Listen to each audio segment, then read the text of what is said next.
Hey everybody, in today's episode, we are going to talk about the worst kept secret in the NASCAR garage, and that is Kyle Busch leaving Joe Gibbs Racing and is going to Richard Childers Racing and driving the number 8. Hey everybody, NASCAR Nolan here, and as I mentioned before, we are going to talk about the recent announcement with Kyle Busch leaving Joe Gibbs Racing. He is going to Richard Childers. He is driving the number 8. Right off the bat, you guys have a ton of questions, which is totally fair. Where is Tyler Reddick going? Why is he not driving the number 8? Where is KBM going? Who's driving the number 18? What's going on? There's a huge piece of the puzzle that just fell down, right? We know where Kyle Busch is going, but now this has uprooted many, many questions because along with Kyle Busch going to RCR and Richard Childers announced today that they are actually going to acquire a third charter. So now we're going to be asking, where's the third charter coming from? So before we speculate, let's stick with the facts here. Let's stick with what was announced between Kyle Busch and Richard Childers at the NASCAR Hall of Fame in Charlotte, North Carolina, and we'll go from there. Kyle Busch, obviously, I said before, going to RCR, he's driving the 8. It's going to be a multi-year deal. There's going to be a third charter involved. Richard Childers did confirm that Reddick is going to be racing for the team. He's going to be the third car. He is going to be removed from the number 8 because Richard Childers wants a long-term partner in the number 8. So that means that Randall Burnett, who is Tyler Reddick's crew chief, is going to be working with Kyle Busch. We do not know the number that Tyler Reddick is going to be driving, but RCR basically said, look, we're going to go out. We're going to obviously exhaust a one-year contract that we have with Tyler Reddick before he moves on to 2311 and 2024. For those who do not know why Tyler Reddick is leaving. So that kind of answers some questions. We still don't know a number. We still don't know a sponsor. And we still don't know where this third charter is coming from. Lots of speculation in this realm alone. Could it be coming from Live Fast Motorsports in the 78? Could it be coming from through Rick Ware Racing in the 51? Or could Spire Motorsports be selling one of the two charters that they have? Remember, they have the number 7 and the number 77. Corey LaJoie has been in the number 7 pretty consistently, whereas the number 77 has been kind of a revolving door for drivers who can front the money to run the car. I realistically think that Spire Motorsports is going to be the team that is going to sell their charter. Keep in mind that charters are going for around $20 million. Okay? Speaking of money, obviously we're going to want to know about sponsors. There are some sponsors who are really excited about Kyle Busch, who are currently partnered with Richard Childers Racing. There are some sponsors who are kind of awaiting, according to Adam Stern, they're kind of waiting to see how everything works out.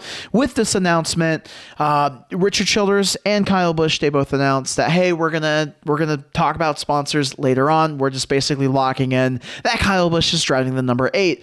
In my opinion, I think it's going to be a big-time sponsor that is going to be stepping in. You do not open up a third race car team for a driver who's going to be leaving in 2024, right? You don't acquire a third charter that's going for $20 million, okay, unless you have some form of backing going into the 2023 season. I'm going to see if I am right on that. If I'm not right, then I guess some people view Kyle Busch as a huge investment enough to create a third charter, essentially, because you got to remember, there is other drivers who are involved in the Richard Childers Racing organization with their driver development pipeline. You've got Sheldon Creed and you have Austin Hill as well.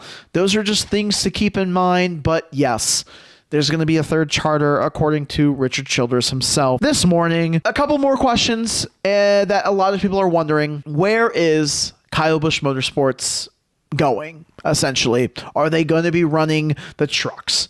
Are they going to be running Chevrolets? And Kyle Busch did touch on that. He basically said, hey, we don't know exactly how many trucks, who's driving, the numbers, all of that, but KBM will be racing next year. They will be in a Chevrolet, and that's all we know right now. So more details to follow as they develop, whether it's Tyler Reddick's number, sponsors, charters, what's going on with Kyle Busch Motorsports. I will make sure to cover that in future videos as soon as everybody receives confirmation on what exactly is going on. Now, Kyle Busch did mention that Joe Gibbs Racing and Toyota essentially told him eventually that the number 18 was off the table. And it really has me scratching my head a little bit because a lot of people on the internet are saying that Toyota and David Wilson and everybody else, that they've really shot themselves in the foot. They lost the driver that got Toyota their first win, their first championship. He's gotten 2 championships in the 18, a huge spokesperson for Toyota. KBM is a huge development pipeline for Toyota. So you got to keep in mind that there are 6 drivers right now that drove for Kyle Busch Motorsports. Eric Jones, Daniel Suarez. Daniel Suarez was part-time, didn't race for a championship, but still. Christopher Bell, Bubba Wallace, Noah Gragson, William Byron. KBM has been critical of developing drivers that are currently sitting in Cup cars, and not only just sitting in Cup cars, but they have won races. The past 2 weekends have been won by drivers who have won in KBM equipment. Eric Jones and Bubba Wallace Jr. Those are things to keep in mind here. Toyota's losing that. They are losing that on the truck side. They do have ThorSport, but ThorSport's lineup has been consistent. Matt Crafton has been with the team forever. Ben Rhodes has been there for many years. Christian Eckes and Ty Majeski are there currently. They're kind of newer faces, but it seems that ThorSport keeps their drivers around. They kept Grant Enfinger around for a while. They kept Johnny Sauter around for a while. They just don't churn and burn them or just throw drivers who may race there for a year. Will Toyota decide to bring on a new team? I'm not 100% sure. Obviously not going to speculate on that. Time's only going to tell for that. Okay. Onward we go, because I do want to talk about something that's been, when I think about what's currently going on, I don't really understand the move from Toyota. And it's not necessarily, Kyle Busch being swapped out for Tyler Reddick or Ty Gibbs or whoever. It's more of Toyota at the top has some drivers who potentially could retire in the next coming years. Martin Truex Jr. has been talking about retiring. Denny Hamlin, I could see him retiring in the next 2 to 4 years and just focusing on ownership with 2311. I can also see Kurt Busch retiring within the next year. He's currently sidelined with concussion protocols, so who knows when Kurt Busch is going to come back and if he ever comes back. So I guess my thing is if you're so worried about Ty Gibbs coming up and racing in the Cup Series, keep him in the Xfinity Series for 1 more year and then potentially let one of these guys naturally retire, and you're able to regain one of your top, or you're basically able to retain one of your top talents and retain the team that he owns in the Truck Series. Now, a lot of people would make the argument that Kyle Busch is not as valuable as what he was over the past couple of years. Ever since he won his championship, his last one, the second championship, he's only won 3 or 4 races. And, and that's within like the past 4 years. He's averaging about 1 a year. He won Bristol this year. He won Texas another year. Where did he win last year? I forget where he won last year, but I think he won Kansas or Pocono.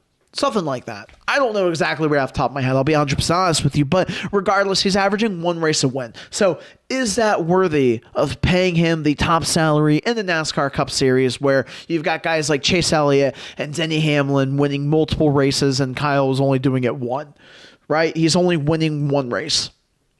That's an argument that I could kind of see, okay? But at the end of the day, what a wild turn of events this silly season has been. If you guys have enjoyed this analysis, please hit the subscribe button, hit the like button, leave a comment down below. Do you think that Kyle Busch is going to do well at RCR? Do you think Toyota has made a huge mistake? Or do you think that Ty Gibbs is going to be the investment worth making in the number 18 for the future of that organization? I really look forward to hearing what everybody has to say. Thanks again so much for watching. I hope you guys go fast, turn left, and you guys have enjoyed what a crazy season this has been. It's been so much fun.